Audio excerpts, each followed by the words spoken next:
अस्सलाम वालेकुम नाज़रीन, आप देख रहे हैं सियासत.pk। जिस तरीके से मरियम नवाज ने जो एक झूठ, एक गुमराहकुन कैंपेन करने की कोशिश की, उस हवाले से आपको आगाह करेंगे। एक 9 मई के हवाले से भी एक और बड़ी खबर आ रही है। तमाम तर चीजें आपके सामने रखेंगे, लेकिन सबसे पहले बात करेंगे आईनी बेंच के हवाले से। वो 26वीं आईनी तरमीम नाज़रीन, जिसके लिए लोगों के घरों में घुसा गया, चारदीवारी का तकद्दुस पामाल किया गया, जमीर बंटवाए गए, लेकिन उस 26वीं आईनी तरमीम के नतीजे में एक आईनी बेंच बना था।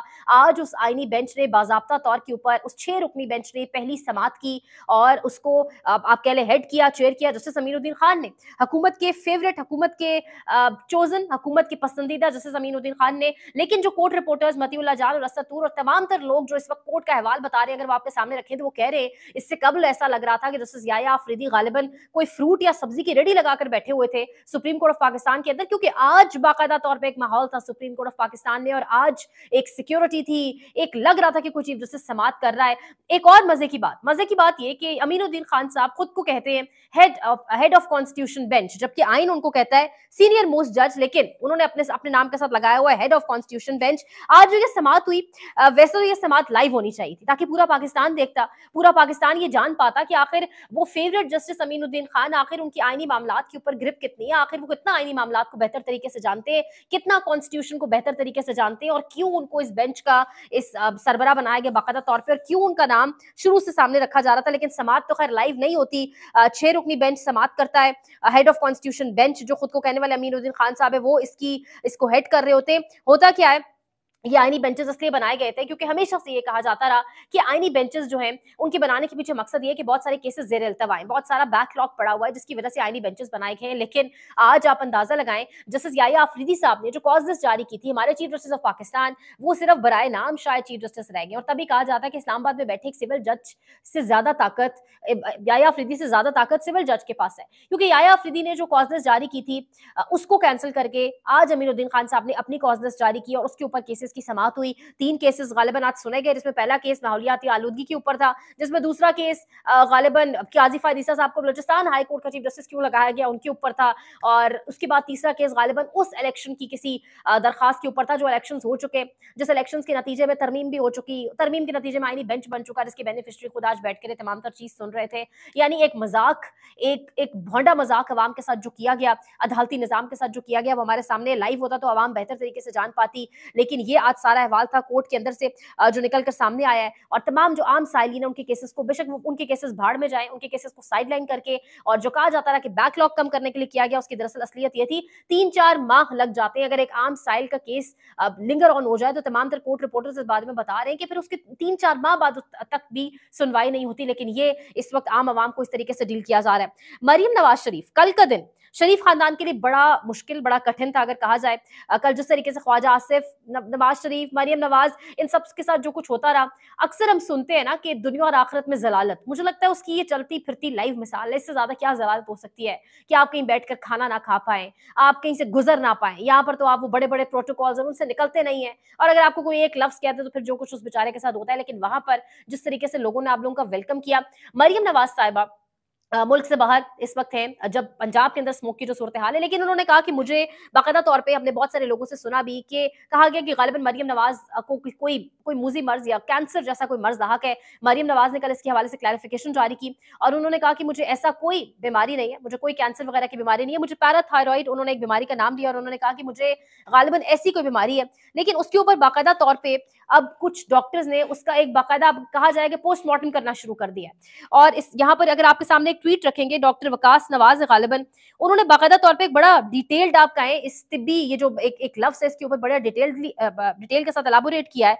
और उन्होंने कहा है कि बड़ा मिसलीड किया जा रहा है। वो कह रहे हैं not medical facts, not political agendas, the reality of parathyroid disease treatment इन पाकिस्तान। और वो साथ कह रहे हैं कि हर पेशेंट के पास, शुरुआत ही उन्होंने यही की, उन्होंने कहा कि हर किसी के पास राइट है, वो दुनिया के किसी भी कोने में जाके इलाज करवा सकता है। लेकिन अब वो ये साथ वो एड अप करें, वो कह रहे हैं कि जिस तरह से मरियम नवाज शरीफ ने बैठ कर ये कहा है कि ये जो एक बीमारी है पैराथायरॉइड डिजीज, इसका शायद इलाज सिर्फ मौजूद है स्विट्जरलैंड के अंदर या यूएसए के अंदर, तो ये गलत है। उन्होंने साथ ममालिक के नाम भी बताया, उन्होंने कहा कि UK, Pakistan, France, Germany, Australia, India, UAE और कतर, इन तमाम तर ममालिक में इसका इलाज मुमकिन है। उन्होंने पाकिस्तान के कुछ अस्पतालों के नाम भी लिखे। वो कह रहे हैं आगा खान शिफा हॉस्पिटल, डॉक्टर्स हॉस्पिटल और शौकत खान मेमोरियल हॉस्पिटल, ये वो तमाम तर अस्पताल है जहां पर इनका बाकायदा इलाज है, इनके लिए सर्जरीज मौजूद है, इनकी मेडिकेशंस मौजूद हैं। उसके साथ उन्होंने ये भी कहा कि इसकी प्रिवेलेंस गालिबन 1% है, यानी इसका फैलाव भी इतना ज्यादा नहीं है। यानी ये तमाम तर चीज वो क्यों डिटेल से एक्सप्लेन कर रहे हैं, मकसद ये है, वो इन पे बता रहे हैं कि इसके कॉन्सिक्वेंसेस क्या हो सकते हैं, कि आप वो जो तमाम मरीज हैं, जो तमाम पेशेंट्स इस बीमारी से गुजर रहे हैं पाकिस्तान के अंदर या दुनिया के किसी कोने में भी, आप उनको बेसिकली एक कॉम्प्लेक्स में एक खौफ में मुब्तला कर रहे हैं कि शायद इसका इलाज तो सिर्फ यूएसए में। अगर आपके पास इतना पैसा है, वो परों वाला कोट पहन के, महंगा बैग रख के, बड़ी वो ग्लासेस पहन के, और जब तक आप करोड़ों रुपए का चलता फिरता एक इंसान नहीं बन जाते, जब तक शायद आप इसका इलाज कराने यूएसए या स्विट्जरलैंड नहीं चले जाते, आपके लिए मुमकिन नहीं हो पाएगा इसका इलाज कराना। तो ये डॉक्टर ने बाकायदा तौर पर कहा है कि ये डिसरिस्पेक्ट है पाकिस्तान के तमाम तर मेडिकल सेटअप की, पाकिस्तान के मेडिकल इस वक्त जो पूरा हेल्थ केयर सिस्टम है उसकी, और ये होपलेसनेस फैलाने के मुतरादिफ है पेशेंट्स के अंदर। उसके बाद उन्होंने साथ, खुद तो वो डॉक्टर हैं जो ट्वीट कर रहे हैं, लेकिन साथ उन्होंने जो सहाफी हजरात बैठे हैं सामने, जो बड़े नारे भी लगा रहे थे, कुछ सुन भी रहे थे बड़े खामोशी से, उन्होंने कहा है कि हैरत इस बात पर होती है कि none of UK based journalist, यानी किसी ने भी आगे से उनको सवाल नहीं किया, किसी ने भी उनके इन फैक्ट्स के ऊपर क्वेश्चन नहीं किया कि आप ये गलत कह रही हैं। साथ उन्होंने यूके की कुछ तंजीमों को भी जो है टैग किया ट्वीट के ऊपर, और वो कुछ डॉक्टर्स को टैग करके कह रहे हैं कि इसका इलाज तो यूके के अंदर भी मौजूद है, लेकिन मरियम नवाज ने सिर्फ कहा कि इसका इलाज यूएसए के अंदर और स्विट्जरलैंड के अंदर मौजूद है। मरियम नवाज शरीफ ने सिर्फ यही नहीं, उन्होंने साथ ये भी कहा कि मैं जिनेवा इसलिए भी गई थी कि वहां जाके मैं बाकायदा तौर पर मशीनरी, वहां जाके मैं बाकायदा तौर पर कुछ इलाज मौलजी का सेटअप देख सकूं, और वही चीजें मैं पाकिस्तान लेकर आऊं, यानी पाकिस्तान को कुछ कंट्रीब्यूट कर सकूं। मेरा ज्यादा फोकस अपने ट्रीटमेंट से ज्यादा यह था कि मैं पाकिस्तान को क्या कंट्रीब्यूट कर सकती हूं, यानी ठीक ठाक गुमराहकुन फैक्ट्स, जिस तरीके से गुमराह करने की कोशिश की गई। अगेन जिस तरीके से ये ट्वीट सामने आया बड़ा जरूरी था, बीबीसी भी इसके ऊपर बाकायदा तौर पर आर्टिकल्स लिख रहा है, बताया जा रहा है कि एक ऐसी बीमारी है जिसका इलाज दुनिया के बहुत सारे ममालिक में मौजूद है, और इतनी ये कोई सीरियस ऐसी कोई डिजीज नहीं है, हार्मोनल बीमारी है एक, और इसका फैलाव भी इतना ज्यादा नहीं है। यहाँ पर अगर एक और मरियम नवाज की बात हो रही है, तो एक ट्वीट जाते जाते आपके सामने रखे, साद रसूल साहब का ट्वीट है, और मरियम नवाज ने जो सब कुछ पहना हुआ है वो उन्होंने उस कीमतों के साथ लिखा हुआ है कि जो कोट उन्होंने पहना हुआ है वो $71,000 का है, जो ग्लासेस एनके उन्होंने पहनी हुई है वो $1140 की है, और बैग $60,000 का है। यानी पाकिस्तान में बैठकर अब वहां पाकिस्तान के लेक्चर्स दे रही है, पाकिस्तानी अवाम पर बात कर रही है, स्मोक की बात कर रही है, लेकिन आपने जो जो कुछ पहना हुआ है ये वो तमाम तर कीमतें उन तमाम तर चीजों की। अगर आगे बढ़े और बात करें इस वक्त मुल्क में जो तमाम तर सियासी एक सूरत हाल है और जो थरथली मची हुई है, खास तौर पर जो कॉल दी गई है उस हवाले से 24 नवंबर की, मुनीफ फारूक साहब कल एक प्रोग्राम में बैठे हैं, और मुनीफ फारूक साहब कह रहे हैं कि मैं कुछ ऐसे राज बताने जा रहा हूँ, कुछ ऐसी रियलिटीज बताने जा रहा हूँ जो पाकिस्तान तहरीक इंसाफ के लोगों को तो अच्छी नहीं लगेंगी, लेकिन रियलिटी ये है कि 24 नवंबर को पाकिस्तान तहरीक इंसाफ को कोई कामयाबी नहीं मिलने वाली। उसके साथ साथ वो ये भी कह रहे हैं कि इमरान खान को सूट करता है कि सड़कों पर अफरा तफरी मचे और अवाम फौज के साथ लड़े। इस किस्म की बातें की गई मुनीफ फारूक की जानिब से। उन्होंने ये भी कहा कि इमरान खान के लिए जेल में इस वक्त हालात मजीद तंग कर दिए गए। ये खबर है जो आपको परेशान करेगी, पाकिस्तान तहरीक इंसाफ वालों को अच्छी नहीं लगेगी। बड़े बड़े बड़े अच्छे मूड के साथ, खुशगवार मूड के साथ बता रहे हैं कि इमरान खान की जेल की बिजली बंद कर दी गई है और उनके लिए हालात मजीद जेल के अंदर तंग कर दिए गए, और ये मुश्किलात अब, उन्होंने कहा कि असल जेल इमरान खान की अब शुरू हुई है और ये मुश्किलात आगे चल के मजीद बढ़ेंगी। अगर यही पे बात की जाए इमरान रियाज खान की, और ये जो मरियम नवाज और नवाज शरीफ का एक लंदन विजिट था, साथ ही एक सीक्रेट प्लान जो विजिट आप कह लें यूएस का भी था, वो ये कह रहे हैं कि लंदन के अंदर नवाज शरीफ की कुछ अहम मुलाकातें, और उन मुलाकातों के साथ नवाज शरीफ एक और लंदन प्लान की तैयारी के साथ गए हैं, और उस लंदन प्लान की तैयारी में बेसिकली ये है वो टैकल करना चाह रहे हैं, वो इस चीज के ऊपर मंसूबाबंदी करना चाह रहे हैं कि किस तरीके से ओवरसीज पाकिस्तानी को टैकल किया जाए और किस तरीके से पाकिस्तान तहरीक इंसाफ का सोशल मीडिया जो है उसको कंट्रोल किया जा सके। तो सबसे पहले वो अपने मोर्चे पर पहुंचे और फिर उन्होंने जो नेक्स्ट फेज है वहां पे लंदन प्लान का वो अब शुरू कर दिया है। दो चीजें ज्यादा डिस्कस कर रहे थे। नंबर एक, वो लोग डिस्कस कर रहे थे कि ओवरसीज पाकिस्तानियों से जान कैसे छुड़ाए। ओवरसीज पाकिस्तानियों ने जीना हराम कर रखा है। दूसरा जो प्रॉब्लम वो फेस कर रहे थे वो ये कर रहे थे कि सोशल मीडिया के ऊपर पीटीआई को काउंटर कैसे करें, क्योंकि पीटीआई इसमें बहुत आगे है। सोशल मीडिया पे पीएमएलएन के अगर आप सारी पोस्ट उठा के देखें तो 90% गालियां हैं। वो गाली देते हैं, बदतमीजी करते हैं, क्योंकि उनके पास कंटेंट है ही नहीं। अगर आगे बढ़ के एक और बात यहाँ पर आपके साथ शेयर करने जो मजीद इंपॉर्टेंट है हामिद मीर के हवाले से, तो वो बता रहे हैं कि हामिद मीर के प्रोग्राम में वो बता रहे हैं कि गुजरांवाला की अदालत में पंजाब पुलिस ने बाकायदा तौर पे, पंजाब पुलिस के कुछ एहलकारों ने इस बात की गवाही दी, और उन्होंने कहा कि 7 मई को ये वो जान चुके थे कि 9 मई को क्या होने जा रहा है। यानी ये बहुत बड़ी खबर है कि गुजरांवाला अदालत के अंदर बाकायदा तौर पे 7 मई को ही कुछ पुलिस एहलकारों ने इस चीज का इंकशाफ किया कि वो जानते थे कि 9 मई को कोई बहुत बड़ा वाकया होने जा रहा है, और ये अभी एक गवाही है। अभी आगे आगे देखना होता है कि मजीद क्या बड़ी बड़ी कुछ और गवाहियां सामने आती हैं। ये हामिद मीर ने अपने प्रोग्राम के अंदर बैठ के लाइव इस चीज का इंकशाफ किया, वही प्रोग्राम जिसमें उमर अयूब खान साहब मौजूद थे। मुझे याद है कि एक गुजरांवाला की अदालत में पंजाब पुलिस के 2 एहलकार जो हैं उन्होंने ये बाकायदा गवाही दी हुई है कि हमें 7 मई को पता चल गया था कि 9 मई को कोई बहुत बड़ा वाकया होने वाला है। तो उस गवाही के मुताबिक उनको 7 मई को पता था।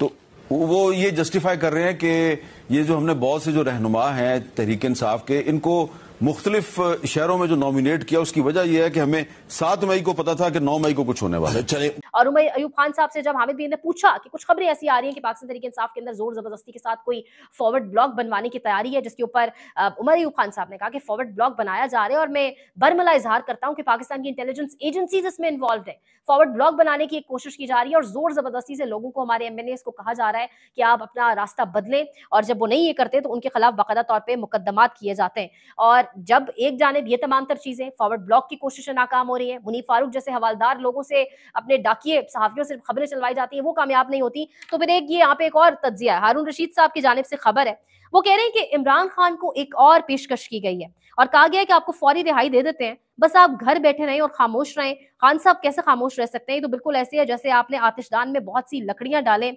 आग सुलगाई और फिर आतिशदान से कहा कि आतिशदान अब हमें ठंडी हवा दे। आपने क्या क्या नहीं किया और अब वो चुप बैठे। ये खुद हारून रशीद साहब की जुबानी सुनिए कि खान साहब को एक नई पेशकश की गई है।